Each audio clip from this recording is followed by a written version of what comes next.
So let's have a little look at the collections, because this is obviously a new version to the one we saw before.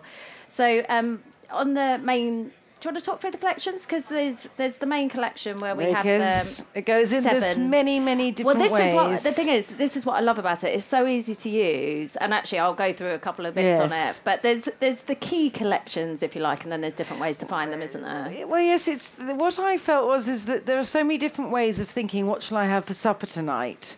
And so I've got, you've got one list which is just all the recipes there. There's another one which is what's in your fridge, which obviously you can't list every single item, and then it doesn't do a ready, steady cook. But if you know you've got a certain ingredient in there that you want using up, that might say, used by 5 days ago, you're going to want something then, and so I go that way. And I've done moods as well, because I feel that there are certain moods you're in that, for me, my mood probably dominates my choice of food more than anything else. So I thought, if it's like that for me, and this is after all my app, that's what I'm going to do. And then we've done my book as well, and we've got a random one, which is why not try. So that's completely like getting a roulette wheel, and I quite like the idea of doing that.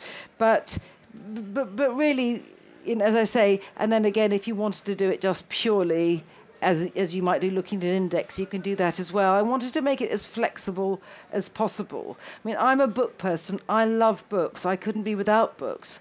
But I'm also a complete gadget freak. And I love thinking a bit about this is how it suits a book. How is it going to suit it as an app? And I think especially doing the iPad, the iPad app, which I really wanted, because I love the photographs and I love the idea of making them so lush. And I also am so addicted to my own iPad, as you can probably see in the way it's been knocked about.